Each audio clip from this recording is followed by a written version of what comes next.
WhiskyJason here, whiskey from the viewpoint of an American in Germany tasting rare and exotic whiskeys. Today I have a whiskey from Italy, Puni Arte #1. Yay! 43% whiskey base number 169987. And this is a total of 3,900 bottles made from first fill ex-bourbon, normal Puni bottle, basically representing their pot still, and not just first fill ex-bourbon, but also ex-scotch. And to actually quote the back of this, the box, edition number 1 was matured for nearly 7 years. On the website it says 6.9. Can't do that in real life. 7 years and is a harmonious mix of first fill ex-bourbon barrels and various ex-scotch casks. Most of the latter have previously held peated whiskey from the Isle of Islay. So, I have a problem. I'm not a peat head. So I paid basically 70 euros for this bottle over here in Germany. Now I bought it because I like the packaging. I know that's not the right reason to buy whiskey, but I just love the packaging. I like the colors and how they did this. This is just beautiful in my opinion. Very, very well done. I haven't had a Puni for a long time. 2019 in March, I should have visited the distillery. It was all set up. And what the thing was my mom would fly in with my sister. Then from the States, I'd fly in from Germany down to Milano, my land. And we would actually be go around Italy for 10 days, having a wonderful time. And around January, I was like, oh, this is interesting. I'm going to watch this a little bit. Oh, no, look at the hospitals there in Bergamo. Oh, no. And it's like, okay, what are we going to do? What are we going to do? Flights from Germany had been canceled. I was like, I'm going to drive down. It's like, okay, the worst thing they can do is shut down the airport. That's the worst thing I can imagine them having been done. Well, little that I knew that we can shut down a whole country. Put everyone in shutdown, lockdown. And so, of course, that trip never happened. And who knows if it will ever happen. Oh. All right, so I'm going to compare this. And you do know that I love comparison whiskeys.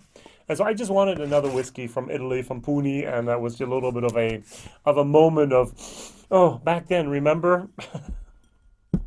Beautiful, beautiful, beautiful, beautiful distillery. They have this cube built from red bricks around the distillery, even inside. These are artisans. These people are artists, and they just really have the feeling like many people in northern Italy do for what's stylish. Beautiful, beautiful. Even look at this. This is beautiful, I think. This is magnificent. This is more than beautiful. Now, going over to Paul John, of course, with the bottle level where it is, it's not the best. Now, I've already poured some. This is left over from my German video, so excuse me. And what I have here basically is an Indian whiskey. Why an Indian whiskey? Well, I wanted to go for something exotic. Now, what we have with Puni is they use malted barley, they use malted rye, and they use malted wheat. So if they had corn, that could be a bourbon. That was a joke. Don't take me too seriously. But that's very, very unusual. According to the Malt Whisky Yearbook 2021, since 2000, I think, and 18, they do actually produce just a single malt with just malted barley in there. So the word single means one distillery. The word malt whiskey actually means with barley. I don't know if it actually means it has to be exclusively 100% malted barley in Italy. Different countries, different rules. All right, on the nose, it's a sweetness followed by a cold smoke.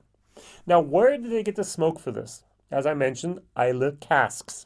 So this is secondhand smoke. This is secondhand peat. What do I mean? In the malted barley, in the malted wheat, in the malted rye, there was no peated smoke whatsoever. The entire peatiness, the entire smokiness that we have here in this glass is received from old casks from the Isle of Islay. Let's say it's Lefroy quarter casks. And so they put the Italian malt whiskey in there, and they let it mature for almost 7 years, and that whiskey pulls out the phenols and puts it back into the whiskey. Now, this is like having secondhand smoke. And this is my problem. I think this is a little bit of a workaround that I would actually almost want to call a type of cheating. Now, the result is not something I like, but probably the result has to do with it because I don't like the original cask either. So if you take a look at the Lefroy Quarter cask, that's not something I like to drink. And so I'm sorry that when I review this, I'm not going to be very enthusiastic about it because of the way you did it. It's just not my wheelhouse. So sorry. Now on the nose, you get the smoke. On the palate, you get the smoke.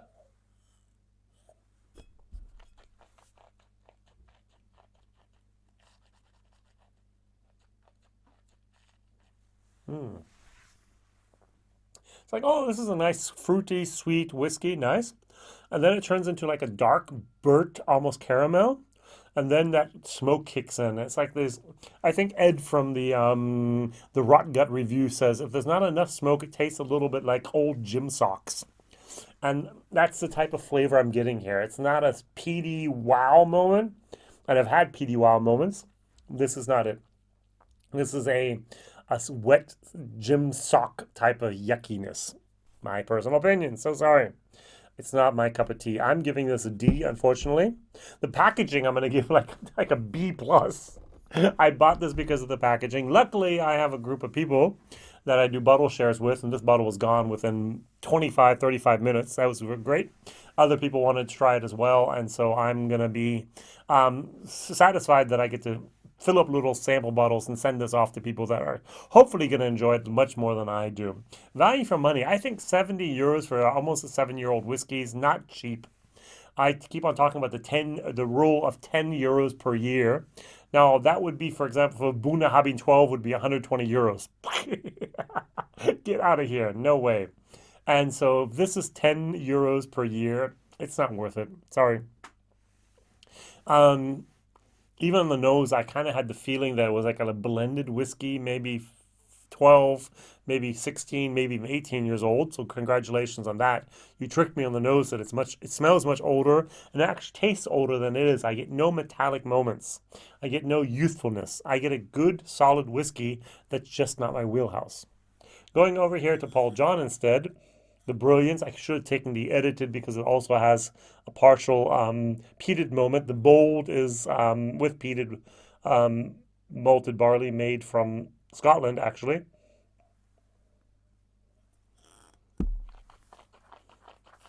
Hmm.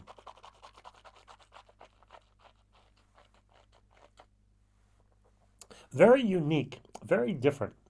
I get fennel. I get fennel, I get anise. I like, but it's one of those whiskeys I can almost identify out of 200. It's almost like my lot 40 is like, bam, I know what that is, and the Paul John is like, bam, I know what it is. Um, Very, very, very good. Much better. This is like a C plus whiskey. This, unfortunately, not. All right, Puni, please try Puni whiskeys. There's a Puni Alba, there's Puni, so many different expressions out there. They're doing a great job experimenting, and I'm looking forward to the Puni Arte number 2.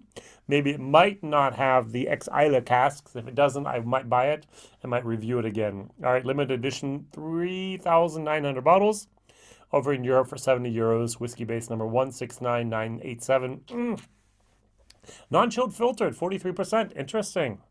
If I added enough water, I might get some mist. And if it got cold enough, it might actually get a haze in there as well. And natural color. Well done.